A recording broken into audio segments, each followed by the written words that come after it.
Alright, time for another update. So I've made some changes to the tank now, and I think they're pretty good, so they're worth mentioning. First and foremost, I've been thinking about doing this for a while, is changing the way that I diffuse CO2 into the tank.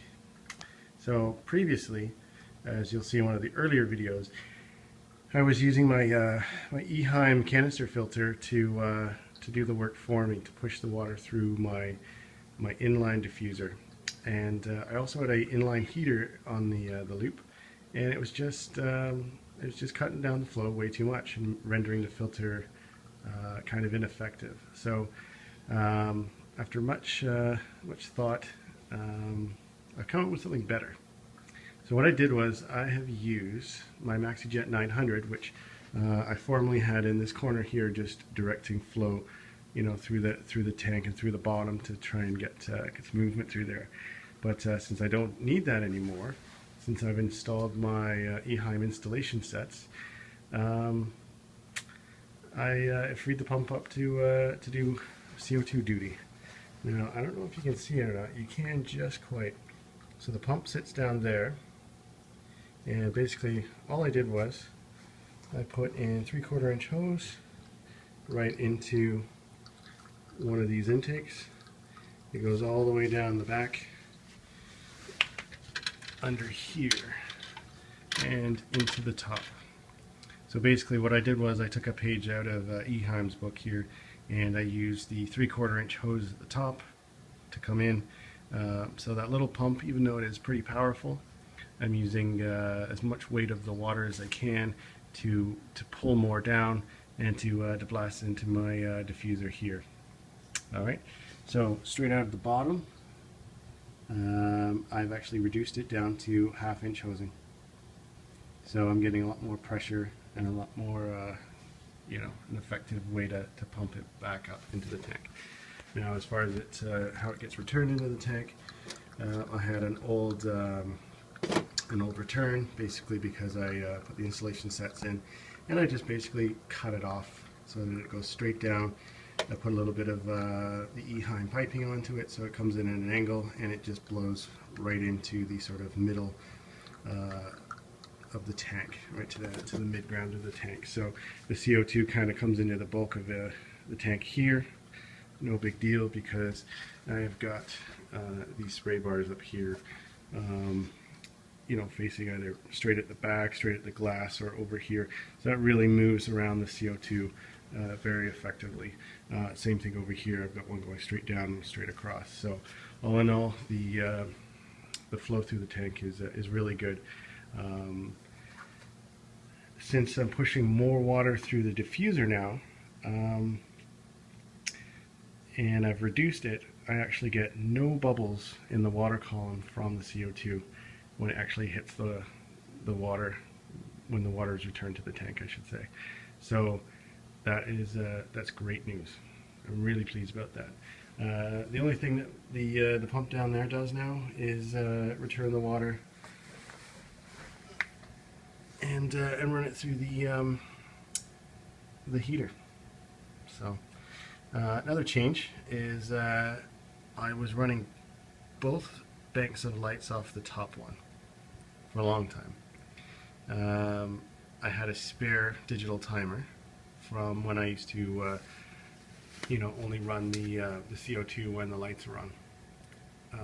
But since I don't do that anymore, I run it on a pH controller and I run it 24/7. I had an extra one. So what I'm doing is I'm running my lights for 10 hours a day on the top one, which is going to be the rear bank of lights. It gives a nice yellowy dusk dawn feel to it. So those run for an hour in the morning by themselves before the second digital timer comes on.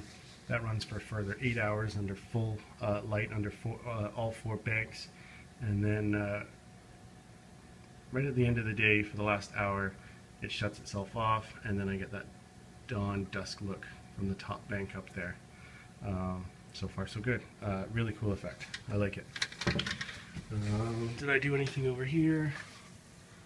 Yes, I did. So because I didn't want that little MaxiJet, which is I get a lot of vibrations from. It's a little bit noisy because I didn't want that running all the time, and I didn't want to get the intake all plugged up and have to do maintenance on that.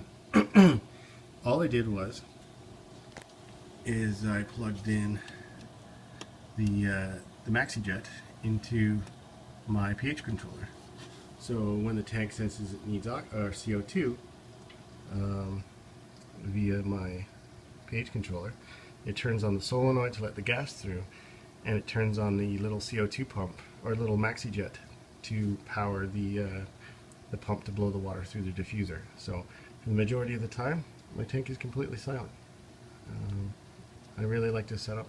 Saves me on hydro, and it will extend the life of the pump. So I'm loving it.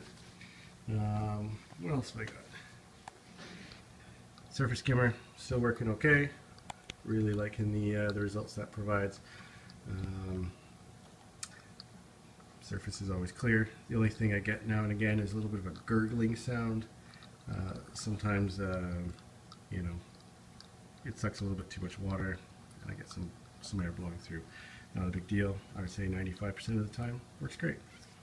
In the front here, I trimmed that way back, and I increased the water flow because I can direct it now in multiple different ways. So I've got water running all the way through the front. You can kind of gently see the leaves moving, which is great. That means also nutrients and CO2 is going through that area.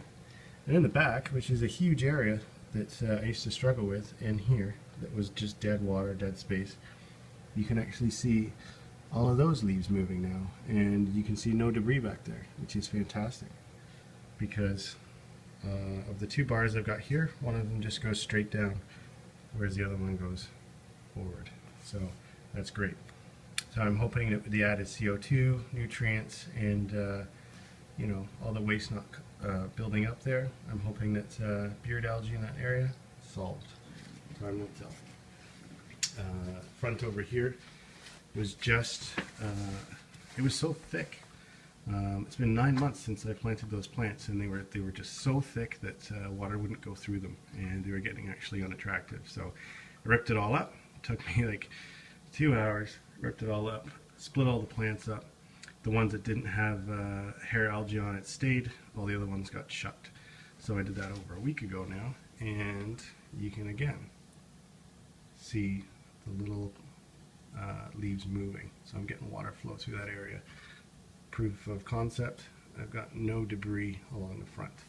So CO2, nutrients getting where it's supposed to be. You can see results right now, because I'm already, after a week,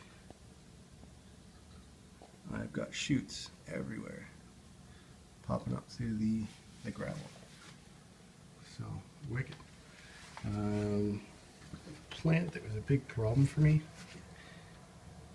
I'm not sure what it is, but it's this one here. In a low light tank it just wouldn't grow. In a high light tank it did really well front to mid ground, which is obviously not the best place for it. It's not really it's too big for that kind of placement. So ever since I put it at the back, it's kind of struggled. I get these flowers off of it almost weekly, even though that the plant itself doesn't look stellar. So since I've changed my water movement, it's looking great. It's looking really good. Here's a brand new shoot that's came up in the last week or so. Looks healthy and how it should. And you can see down here, again, I've got no debris all the way through to the back. It's awesome, because I've got one of the spray bars pointing straight down. Because I've got a lot more flow now, you can see things getting sucked up into that intake. And you can just see how much it's pulling out of the water column. It's just full. Things before this would just float right on by and wouldn't get sucked up. So, awesome. And there you have it. So, I guess the only other thing I can show you is I will fire one of those banks of lights off, and I'll show you what I'm looking at first thing in the morning and last thing at night. So if you're looking to here, the fronts have really got the purples The back says a rose and a 6500K light. So I fire those off. That's what I'm left with. And I get this, this lovely effect.